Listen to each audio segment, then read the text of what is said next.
Hi friends, it's Miss Rachel. Thank you so much for joining me tonight. Let's go ahead and get started. If you're ready for a story, clap your hands. If you're ready for a story, clap your hands. If you're ready for a story, clap your hands. If you're ready for a story, if you're ready for a story, if you're ready for a story, clap your hands. If you're ready for a story, stomp your feet. If you're ready for a story, stomp your feet. If you're ready for a story, if you're ready for a story, if you're ready for a story, stomp your feet. If you're ready for a story, rub your tummies. If you're ready for a story, rub your tummies. If you're ready for a story, if you're ready for a story, if you're ready for a story, rub your tummies. If you're ready for a story, nod your head. If you're ready for a story, nod your head. If you're ready for a story, if you're ready for a story, if you're ready for a story, nod your head. If you're ready for a story, sit so still. If you're ready for a story, sit so still. If you're ready for a story, if you're ready for a story, if you're ready for a story, sit so still. Good job. We're going to do open and shut them. Open and shut them. Open and shut them. Give a little clap, clap, clap. Open and shut them. Open and shut them. Put them in your lap, lap, lap. Creep them, creep them, creep them, creep them right up to your chin, chin, chin.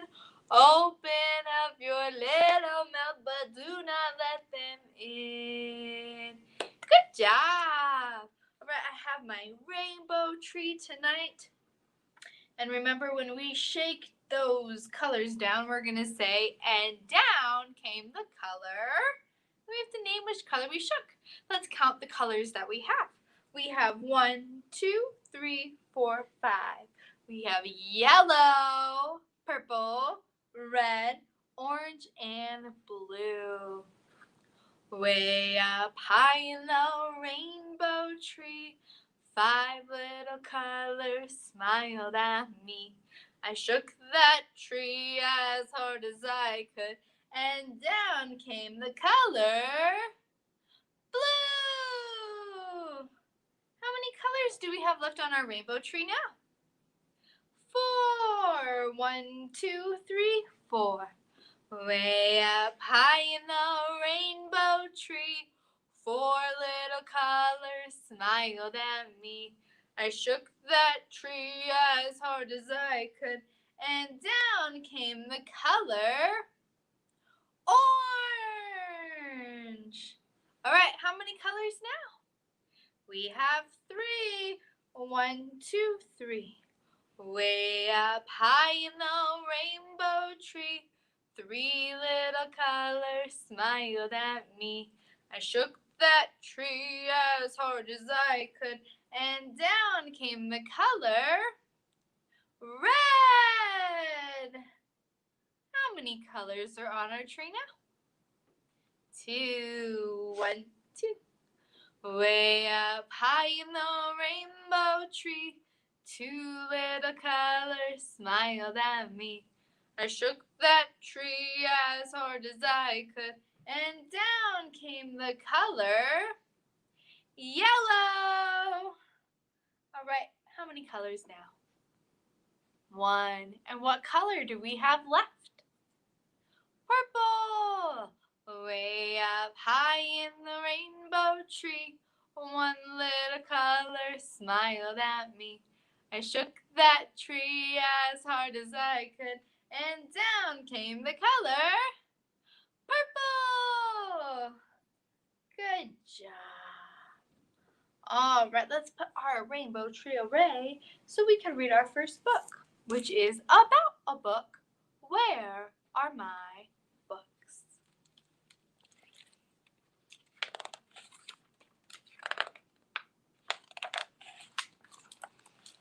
Spencer loved books. His favorite bedtime book was Night Night Narwhal. Sometimes he read it out loud.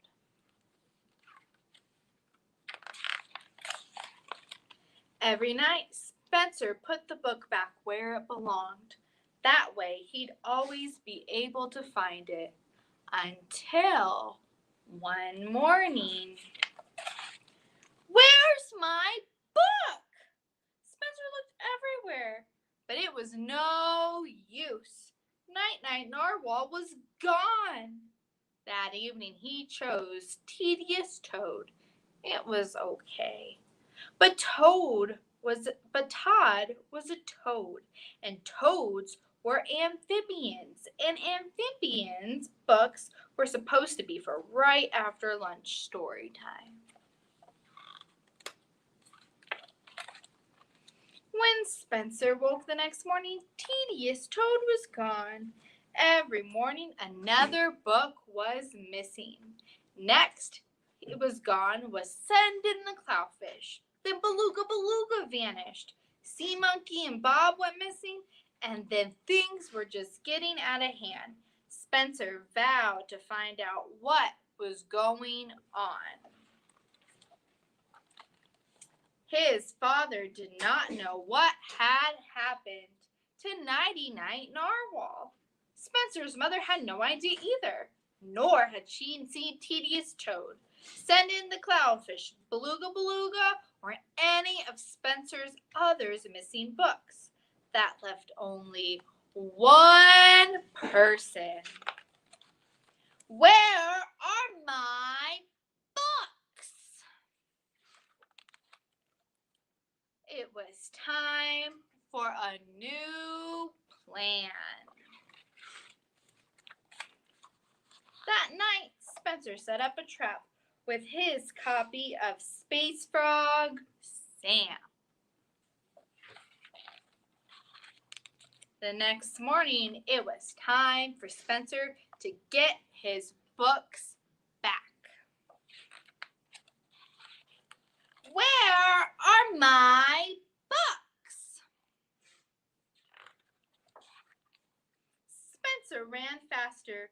The thief was just around the corner. Ah, he said, that's my book.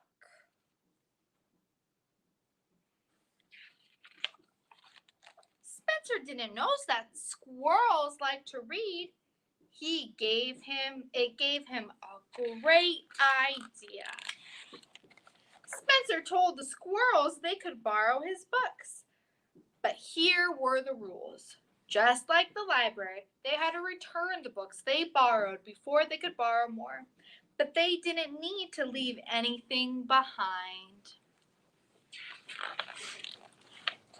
Spencer even helped them pick out their first book. He chose one of himself too. All right, we're going to do the wheels on the bus. The wheels on the bus go round and round, round and round, round and round. The wheels on the bus go round and round, all through the town. The doors on the bus go open and shut, open and shut, open and shut. The doors on the bus go open and shut, all through the town. The wipers on the bus go swish, swish, swish, swish, swish, swish, swish, swish, swish. The wipers on the bus go swish, swish, swish, all through town. The babies on the bus go where, where. The babies on the bus go where, all through the town. The mamas on the bus go shh, shh, shh, shh, shh, shh, shh, shh. The mamas on the bus go shh, shh, shh, all through the town. The driver on the bus says, move on back, move on back, move on back. The driver on the bus says, move on back, all through the town. Good job. We're going to do Come Under My Umbrella. It's starting to rain with thunder and lightning. Come under my umbrella, umbrella, umbrella. Come under my umbrella. It's starting to rain. With thunder and lightning, thunder and lightning. Come under my umbrella. It's starting to rain. Good job. What we're going to do down around the corner, we have our pea pods. And remember, along comes a rabbit who wants something to munch, takes away one pea pod and eats it for his lunch. Oop, let's move this one up so we can see our pea pod. There we go. Down around the corner in my garden so fine, there was one little pea pod all on a vine. Along comes a rabbit who wants something to munch. He takes away one pea pod and eats it for his lunch. Right now we have 4 pea pods. Down around the corner in my garden so fine, there was 4 little pea pods all on a vine. Along comes a rabbit who wants something to munch. He takes away one pea pod and eats it for his lunch. Okay, now we have 3. Down around the corner in my garden so fine, there was 3 little pea pod all on a vine. Along comes a rabbit who wants something to munch. He takes away one pea pod and eats it for his lunch. All right, now we have 2. Down around the corner in my garden so fine, there was 2 little pea pods all on a vine. Along comes a rabbit who wants something to munch. He takes away one pea pod and eats it for his lunch. All right, we have 1 more pea pod. Down around the corner in my garden so fine, there was 1 little pea pod all on a vine. Along comes a rabbit who wants something to munch. He takes away one pea pod and eats it for his lunch. Good job. All right, we're going to do our last book. Before I do that, we'll make some announcements. We are doing in-person story time now, so you can join me every Tuesday for toddler story time at 10 and 10:30. Miss Beth is doing outdoor story time Thursdays at 10:30. And of course, you can come to in-person Jammie Storytime Thursdays at 6:30 p.m., all at the Pueblo West Library. But of course, I'll still be here every single night on Facebook Live and YouTube Live at 7:30 p.m. All right, let's go ahead and read our last book, which is Lost for Words.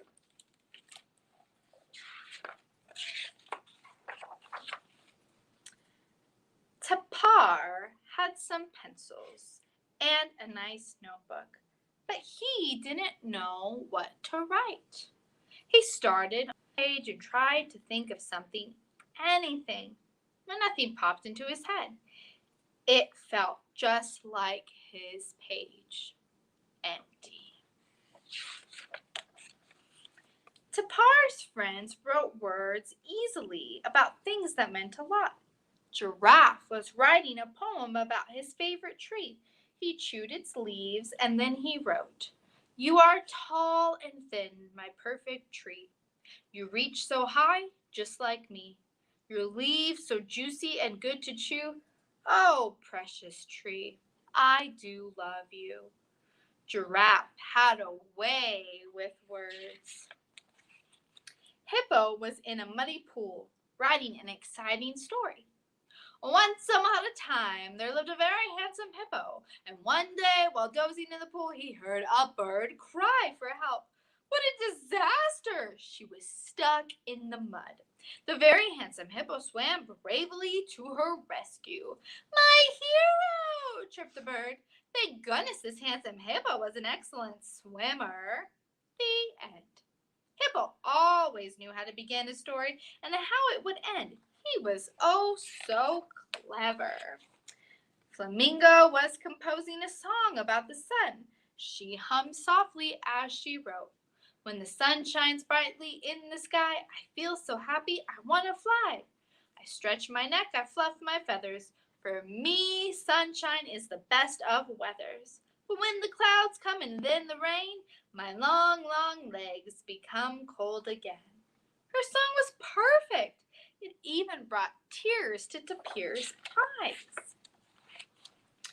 I must be doing something wrong, thought Tapir. So he tried humming and wallowing, even chewed on some juicy leaves. But no words came. The harder he tried, the grumpier he became. It's not fair, said Tapir. I don't know what to write. Don't worry, said his friends. You'll think of something. But Tapir wasn't so sure. He walked away, far, far away to a quiet place on top of the hill. Tapir looked out the beautiful view and began to think. Then very calmly he opened his notebook and unpacked his pencils. And without any words, he drew the sun. Big and round, right at the top of the page, a bright sun, especially for Flamingo. Under the sun, Tapir drew a river long and winding down the pool, where Hippo liked to play. He added plenty of mud to keep Hippo happy. Next Hippo's pool, he drew a tall tree. Tapir covered it with fresh green leaves because he knew Giraffe liked it that way. When Tapir had finished, he looked proudly at his drawing, but there was something missing. 3 friends so important that they needed a page all by themselves. Tapir rushed back to show his friends what he had drawn. Oh, how wonderful, said Giraffe. You draw so well, said Hippo. It's beautiful, whispered Flamingo, wiping tears from her eyes. Tapir didn't need words after all, not one. He colored beautiful drawings and they said everything he wanted to say. And they said it perfectly. Good job. Where we're going to do our Twinkle, Twinkle, Little Star, and then we'll wave goodbye. Twinkle, twinkle, little star, how I wonder what you are. Up above the world so high, like a diamond in the sky. Twinkle, twinkle, little star, how I wonder what you are. All right, let's wave goodbye. We wave goodbye like this. We wave goodbye like this. With the friends at story time, we wave goodbye like this. We clap goodbye like this. We clap goodbye like this. With the friends at story time, we clap goodbye like this. We stomp goodbye like this. We stomp goodbye like this. With the friends at story time, we stomp goodbye like this. Thank you so much for joining me. I hope to see you next time. Bye!